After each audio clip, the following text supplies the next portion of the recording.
എല്ലാവർക്കും നമസ്കാരം.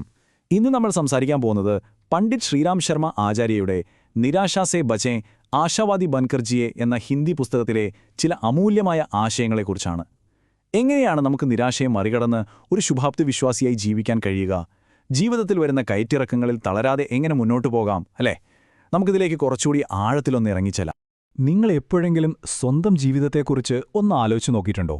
ചിലപ്പോൾ നമ്മൾക്ക് ഒരുപാട് സന്തോഷമായിരിക്കും, മറ്റു ചിലപ്പോൾ ഭയങ്കര ദുഃഖം. ഇന്ന് നമ്മൾ ചിരിക്കും, നാളെ ഒരുപക്ഷെ കരയും. അപ്പോൾ ഒരു ചോദ്യം വരും, നമ്മളൊക്കെ വെറും സാഹചര്യങ്ങളുടെ കളിപ്പാവകൾ മാത്രമാണോ? പുറത്തു നടക്കുന്ന കാര്യങ്ങളാണോ നമ്മുടെ ഉള്ളിലെ സമാധാനത്തെ നിയന്ത്രിക്കുന്നത്?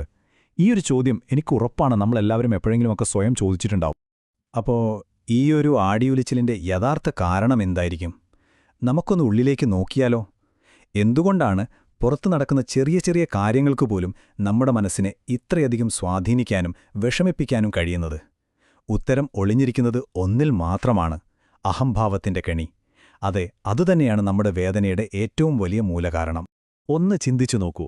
സമ്പത്ത്, പദവി, പ്രശസ്തി, നമ്മുടെ കുടുംബം, നമ്മുടെ അറിവ്, ഇങ്ങനെ പുറമേയുള്ള കാര്യങ്ങളോട് നമ്മൾ എത്രത്തോളം അടുക്കുന്നോ അത്രത്തോളം നമ്മുടെ ഉള്ളിലെ ഞാൻ എന്ന ഭാവം വലുതായിക്കൊണ്ടേയിരിക്കും.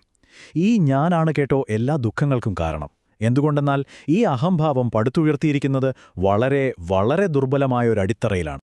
ഈ അടുപ്പത്തെയാണ് നമ്മൾ ആസക്തി എന്ന് പറയുന്നത്. ഇത് വെറുമൊരു ഇഷ്ടമല്ല, അതിനേക്കാളുപരി ഇതെന്റെയാണ്, എനിക്ക് മാത്രം സ്വന്തം എന്ന ഒരു ശക്തമായ ഉടമസ്ഥതാബോധമാണ്. അപ്പോൾ എന്തുപറ്റും? നമ്മുടെ സന്തോഷം നമ്മൾ ആഗ്രഹിക്കുന്ന ഒരു ഫലത്തെ ആശ്രയിച്ചിരിക്കുമ്പോൾ ആ ഫലം പ്രതികൂലമായാൽ തീർച്ചയായും നമ്മൾ നിരാശയിലേക്ക് വീഴും. ഈ ആസക്തിയാണ് ശരിക്കും നമ്മളെ ഇത്ര ദുർബലരാക്കുന്നത്. ഇതിനൊരു നല്ല ഉദാഹരണമുണ്ട്. നമ്മൾ കഷ്ടപ്പെട്ട് ഉണ്ടാക്കുന്ന ഈ സമ്പത്തും പ്രശസ്തിയുമെല്ലാം ഒരു മണൽക്കൊട്ടാരം പോലെയാണല്ലേ? കാണാൻ എന്ത് ഭംഗിയായിരിക്കും, നമുക്ക് വലിയ അഭിമാനവും തോന്നും. പക്ഷേ ഒരൊറ്റ ചെറിയ തിരുമാല മതി അതെല്ലാം തകർന്ന് തരിപ്പണമാകാൻ.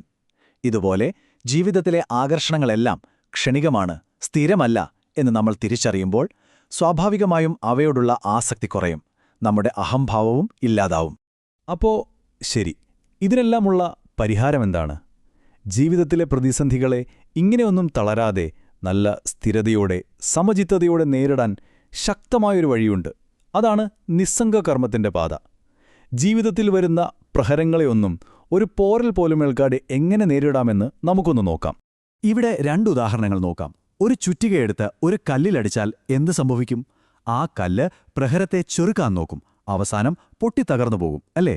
എന്നാൽ അതേ ചുറ്റിക കൊണ്ട് ഒരു പന്തിലാണ് അടിക്കുന്നതെങ്കിലോ, പന്ത് ആ ശക്തിക്ക് വഴങ്ങിക്കൊടുക്കും, എന്നിട്ടോ കൂടുതൽ ഉയരത്തിലേക്ക് കുതിച്ചുയരും. ജീവിതത്തിലെ പ്രശ്നങ്ങളും ഇതുപോലെയാണ്.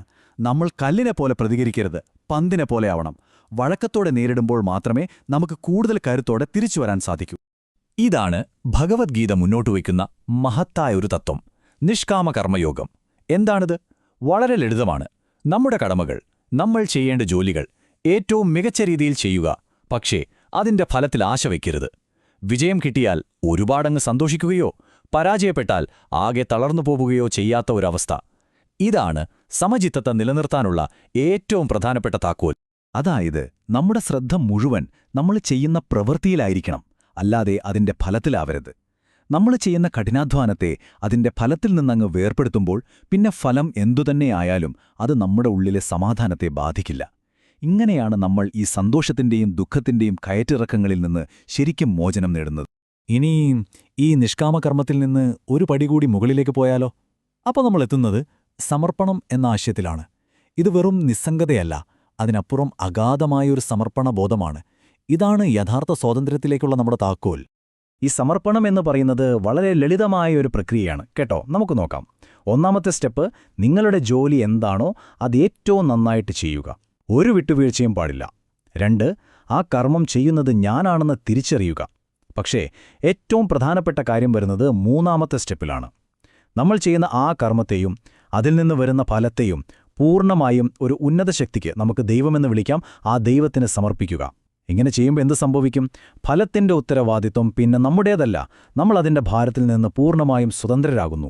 ഉപനിഷത്തുകളിലെ ഒരു പുരാതന ജ്ഞാനം ഇതാണ് പറയുന്നത്: നമ്മൾ ചെയ്യുന്ന ഓരോ കർമ്മവും ആ പരമമായ ചൈതന്യത്തിന് സമർപ്പിക്കുമ്പോൾ അതിന്റെ ഭാരം നമ്മളിൽ നിന്ന് ആ ശക്തിയിലേക്ക് മാറുന്നു. ഒരു ഉദാഹരണം പറഞ്ഞാൽ, ഒരു കമ്പനിയിലെ ജീവനക്കാരൻ ചെയ്യുന്ന ജോലിയുടെ ഉത്തരവാദിത്വം ശരിക്കും ആർക്കാണ്? ആ കമ്പനിയുടെ മാനേജർക്കല്ലേ? അതുപോലെ നമ്മുടെ കർമ്മങ്ങളുടെ ഭാരം ഈശ്വരൻ ഏറ്റെടുക്കുന്നു. അപ്പോ ഈ തത്വങ്ങളൊക്കെ അനുസരിച്ച് ജീവിച്ചാൽ അതിന്റെ ഫലമെന്തായിരിക്കും? എന്താണ് ശരിക്കും ഒരു ശുഭാപ്തി വിശ്വാസിയായി തീരുക എന്നതിന്റെ അർത്ഥം? ഇത്തരമൊരു സമർപ്പിത ജീവിതം നമ്മളെ എങ്ങനെയാണ് മാറ്റുന്നത് എന്ന് നോക്കിയാലോ? അങ്ങനെയുള്ളൊരു കർമ്മയോഗിക്ക് വിജയത്തിലും പരാജയത്തിലും ഒരേപോലെ നിൽക്കാൻ സാധിക്കും. ഭാവിയെക്കുറിച്ചോർത്ത ഉത്കണ്ഠയോ കഴിഞ്ഞുപോയതിനെ ഓർത്ത് നിരാശയോ അവരെ തൊടില്ല. അവർ ചെയ്യുന്ന ഓരോ കാര്യത്തിലും ഒരു ധൈര്യമുണ്ടാകും, ഒരു ദൃഢനിശ്ചയമുണ്ടാകും. എല്ലാത്തിനുമുപരി അവരുടെ ഉള്ളിലെപ്പോഴും ഒരു സമാധാനവും സംതൃപ്തിയുമുണ്ടാകും. എത്ര വലിയ തിരിച്ചടികൾ വന്നാലും ശരി, അവർ തങ്ങളുടെ പാതയിൽ നിന്ന് ഒരിക്കലും പിന്നോട്ടു പോകില്ല. ഈ തത്വത്തിന്റെ പ്രായോഗികത എത്രത്തോളമുണ്ടെന്നറിയാമോ? ലോകപ്രശസ്തനായ ഹെൻറി ഫോർഡിന്റെ വാക്കുകൾ കേട്ടാൽ നമുക്കത് മനസ്സിലാകും. അദ്ദേഹം പറഞ്ഞതെന്താണെന്ന് വെച്ചാൽ, ദൈവത്തെ എന്റെ പങ്കാളിയും മാനേജറുമാക്കിയതുകൊണ്ട് എനിക്കിപ്പോൾ ഒരു വേവലാതിയുമില്ല.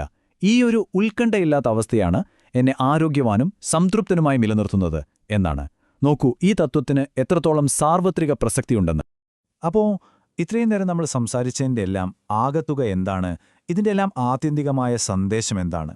നമ്മുടെ ജീവിതത്തിൽ കൂടെ കൊണ്ടുപോകാൻ പറ്റിയ ഏറ്റവും പ്രധാനപ്പെട്ടൊരു ചിന്ത. യഥാർത്ഥ ശുഭാപ്തിവിശ്വാസം എന്ന് പറയുന്നത് എല്ലാം ശരിയാകും എന്ന ഒരു വെറും പ്രതീക്ഷയല്ല.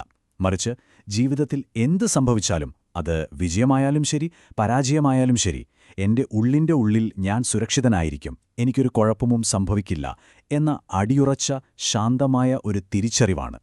ആ തിരിച്ചറിവ് കിട്ടിക്കഴിഞ്ഞാൽ നമ്മൾ ശരിക്കും സ്വതന്ത്രരാകും, നിരാശയ്ക്ക് അതീതരാകും. ഈയൊരു ചിന്ത നിങ്ങളോടൊപ്പം ഉണ്ടാകട്ടെ എന്നാശംസിച്ചുകൊണ്ട് നിർത്തുന്നു. നന്ദി.